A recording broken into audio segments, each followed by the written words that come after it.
നമുക്ക് എല്ലാവർക്കും അറിയാം തല കറക്കത്തിന് ഒരുപാട് കാരണങ്ങളുണ്ടെന്ന്. അതിൽ നമ്മൾ ബോഡിയിലെ ഹീമോഗ്ലോബിൻ കുറയുന്നത് മുതൽ സ്ട്രോക്ക്, മേജറായിട്ടുള്ള സ്ട്രോക്കിൻ്റെ ലക്ഷണമായിട്ട് വരെ തല കറക്കം വരുന്നത് കാണാറുണ്ട്. എങ്ങനെയുള്ള തല കറക്കമുള്ള ഒരു പേഷ്യൻ്റാണ് ഒരു ENT ഡോക്ടറെ കാണേണ്ടത് എന്നതിനെക്കുറിച്ചാണ് ഞാൻ ഇന്നിവിടെ സംസാരിക്കാൻ പോകുന്നത്.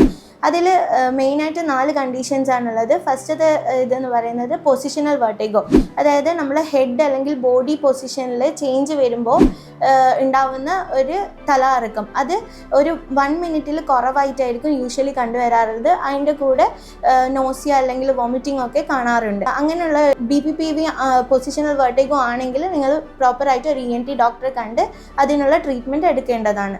രണ്ടാമത്തെ കാര്യം എന്ന് പറയുമ്പോൾ മിനിയസ് ഡിസീസ്, അഥവാ നമ്മൾ തലകറക്കത്തിൻ്റെ കൂടെ ചെവി അടപ്പ്, ചെവിയിൽ മൂളിച്ച പോലെയൊക്കെ കേൾക്കുന്നുണ്ടെങ്കിൽ അത് മിനിയസ് ഡിസീസ് ആവാൻ ചാൻസ് ഉണ്ട്.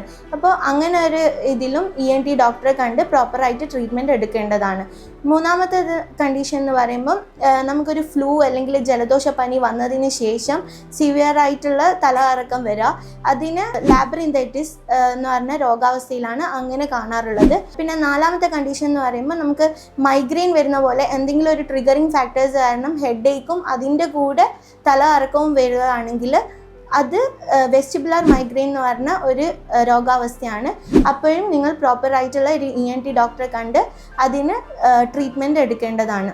പിന്നെ ഇതിൽ BPPVയിൽ എന്തുകൊണ്ടാണ് വെർട്ടിഗോ വരുന്നത് എന്ന് വെച്ചാൽ നമ്മൾ ഇന്നർ ഇയറിൽ ഹിയറിങ്ങിൻ്റെ പാർട്ടും ഉണ്ട്, ബാലൻസിൻ്റെ പാർട്ടും ഉണ്ട്. ഇപ്പോൾ ബാലൻസിങ്ങിൻ്റെ പാർട്ടിൽ യൂട്രിക്കൽ എന്ന് പറഞ്ഞ ഭാഗത്തിൽ ഉണ്ടാവുന്ന കാൽസ്യം കാർബണേറ്റ് ക്രിസ്റ്റൽസ് അതിൻ്റെ പൊസിഷൻ ചേഞ്ച് ചെയ്ത് സെമി സർക്കുലർ കനാലിലേക്ക് ഡിസ്ലോഡ് ചെയ്യപ്പെടുകയും അത് കാരണം ഒരു റോങ് ഇൻഫർമേഷൻ ബ്രെയിനിലേക്ക് പാസ് ചെയ്യുകയും ചെയ്യുന്നത് കാരണമാണ് തലകറക്കം ഉണ്ടാവുന്നത് പൊസിഷണൽ വെർട്ടിഗോയിൽ. അതിന് റീസൺസ് എന്ന് പറയുന്നത് മെജോറിറ്റി ഇഡിയോപ്പതിക് ആണ്.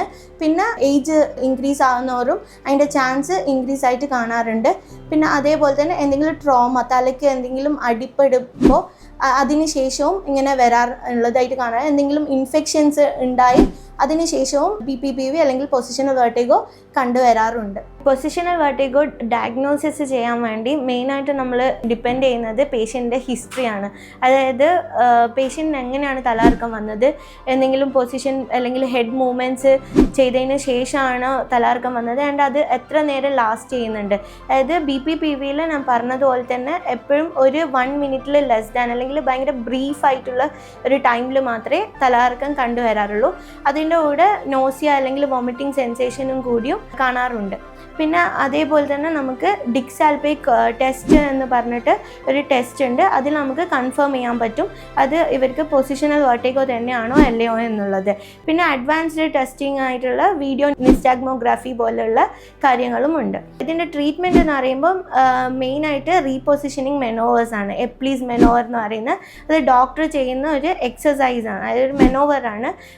അതിൽ നമുക്ക് മോസ്റ്റ് ഓഫ് ദി BPPVയും കൺട്രോൾ ചെയ്യാൻ പറ്റാറുണ്ട്. പിന്നെ അതേപോലെ വെസ്റ്റിബുലാർ സെഡേറ്റീവ്സും കൊടുക്കാറുണ്ട്. പിന്നെ പേഷ്യൻ്റ് ശ്രദ്ധിക്കേണ്ട കാര്യങ്ങളെന്ന് പറയുമ്പോൾ ഈ BPPV ഡയഗ്നോസ് ചെയ്ത് കഴിഞ്ഞാൽ അവർ സഡൻ ആയിട്ടുള്ള ഹെഡ് മൂവ്മെൻറ്റ്സ് അവോയ്ഡ് ചെയ്യുന്നത് ബെറ്റർ ആയിരിക്കും. അതായത് നമ്മൾ ഹെഡിൻ്റെ പെട്ടെന്ന് ഉള്ള മൂവ്മെൻറ്റ്സ് കാരണമാണ് നേരെ നമുക്ക് തലകറക്കം വരുന്നത്. അപ്പോൾ അത് അവോയ്ഡ് ചെയ്യാൻ നമ്മൾ ഹെഡിൻ്റെ മൂവ്മെൻറ്റ്സ് സ്ലോലി ചെയ്യാൻ ശ്രമിക്കുക. അതുപോലെ ഡ്രൈവ് ചെയ്യുന്ന പേഷ്യൻസ് ആണെങ്കിൽ ഡ്രൈവിംഗ് ഒരു 2 വീക്സിലേക്ക് അവോയ്ഡ് ചെയ്യുന്നത് നല്ലതായിരിക്കും.